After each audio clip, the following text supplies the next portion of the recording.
Hi friends, welcome to my channel. ఈరోజు నేను కాకరకాయ ఫ్రై చేయబోతున్నాను. చాలా బాగుంటుందండి. ఇలా కొంచెం కూడా చేదనేది ఉండదు. మీరు ఖచ్చితంగా ట్రై చేయాల్సిన రెసిపీ అండి. చూడండి, ఫస్ట్ ఏంటంటే కాకరకాయలు మంచిగా క్లీన్గా కడిగేసుకోవాలి. క్లీన్గా కడిగిన తర్వాత వాటిని పీల్ చేయాలి. ఇట్లా వీడియోలో చూపిస్తున్నట్టుగా పీల్ చేయాలి. పీల్ చేసేసుకొని వాటి కట్ చేసుకొని, మీకు తెలుసు కదండి లోపల ఉన్న గింజలు అవి క్లీన్ చేసేసుకోవాలి. ఇలా క్లీన్ చేసుకున్న తర్వాత వీటిని చిన్న చిన్న పీసెస్ కట్ చేసుకోవాలి.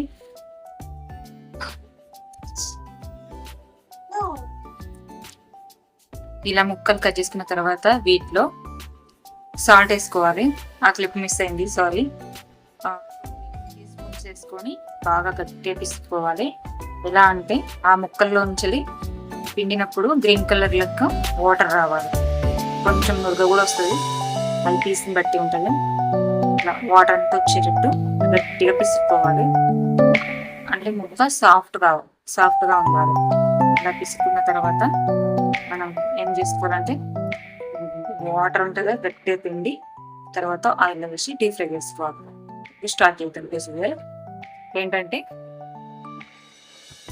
ఇప్పుడు స్టవ్ మీద ప్యాన్ పెట్టుకొని మనం కర్రీ ప్రిపేర్ చేసుకుందాం. స్టవ్ ఆన్ చేసుకొని ప్యాన్ పెట్టి ప్యాన్ వేడైన తర్వాత ఆయిల్ యాడ్ చేసుకోవాలి. 2-3 టేబుల్ స్పూన్స్ సరిపోతుంది.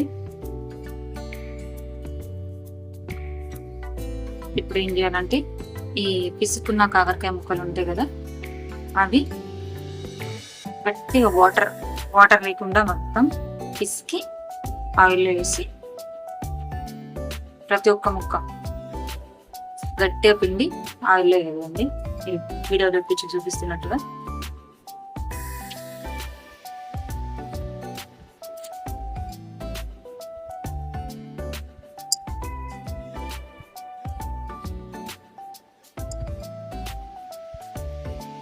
ఇలా వేసుకున్న తర్వాత వాటిని మంచిగా ఫ్రై చేసుకోవాలి. ఎలా అంటే గోల్డెన్ బ్రౌన్ కలర్ రావాలి ముక్కలు. మధ్యలో మూత పెట్టుకొని ఒక 1 or 2 minutes అట్లా పెట్టుకొని తర్వాత తీసేసుకొని ఫ్రై చేసుకుంటే మంచిగా ముక్క అనేది చేరుతుంది. ఇప్పుడు ఏం చేయాలంటే ఆ రేగిలోపు మనం ఆనియన్స్ కట్ చేసుకోవాలి. టైం సేఫ్ అన్నమాట. ఆనియన్స్ కట్ చేసుకున్నాం అనుకో టకటక చేసేసుకోవచ్చు. ఆనియన్స్ కట్టింగ్ అయిపోయింది. ఇప్పుడు ఏం చేయాలంటే ఈ ఫ్రై చేసుకున్న కాకరకాయ ముక్కలు ఉన్నాయి కదా, వీడియో ఇక్కడ చూపిస్తున్నట్టు ఇట్లా గోల్డెన్ బ్రౌన్ కలర్ రావాలి. ఇలా ఫ్రై అయిన తర్వాత వాటిని తీసి మనం వేరే ప్లేట్లోకి తీసుకోవాలి. తీసుకున్న తర్వాత ఇలా వేరే ప్లేట్లోకి తీసుకొని ఫస్ట్ ఆయిల్లో మళ్ళీ తీసుకున్న తర్వాత ఇంకొంచెం ఆయిల్ యాడ్ చేసుకొని ఆనియన్స్ వేసుకోవాలి. ఇక్కడ ఒక చిన్న బిట్ మిస్ అయింది. ఏంటంటే ఆయిల్ యాడ్ చేసుకొని ఆనియన్స్ వేసుకొని ఆనియన్స్ కూడా కొంచెం గోల్డెన్ బ్రౌన్ కలర్ రాగానే మనం ఫ్రై చేసుకున్న కాకరకాయ ముక్కలు ఉన్నాయి కదా, అవి యాడ్ చేసుకున్న తర్వాత అవి కొంచెం ఫ్రై అయిన తర్వాత అల్లం వెల్లిపాయ పేస్ట్ వేసుకోవాలి. అల్లం వెల్లిపాయ పేస్ట్ వేసుకొని కొంచెం వేగిన తర్వాత పచ్చివాసన ఉన్న తర్వాత పసుపు యాడ్ చేసుకోవాలి. పసుపు యాడ్ చేసుకోవాలి. ఒక 1/2 టీ స్పూన్ సరిపోతుంది. 1/2 టీ స్పూన్ చిన్న స్పూన్ సరిపోతుంది. అది కొంచెం కలుపుకున్న తర్వాత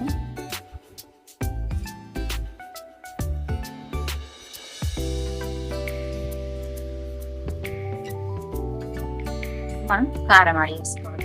కారం మన టేస్ట్లో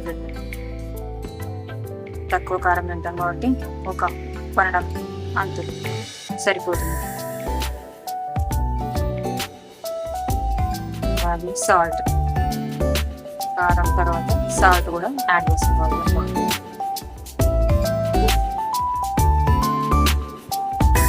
సాల్ట్ కూడా మన టేస్ట్ తగ్గట్టు యాడ్ చేసుకోవాలి.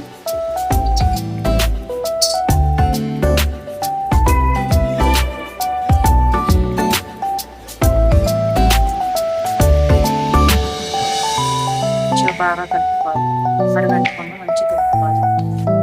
ఫస్ట్ కొంచెం ఈ కారం ఇవన్నీ వేసిన తర్వాత కొంచెం పొడి పొడిగా ఉంటుంది.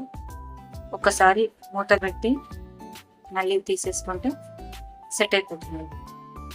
ధనియాల పౌడర్ కూడా వేసుకోవాలండి.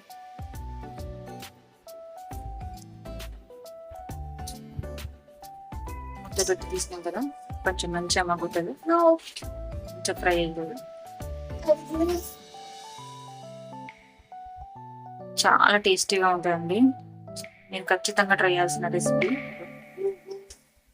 చాలా అంటే చాలా బాగుంటుంది. మా పిల్లలు చాలా ఇష్టంగా తింటారు.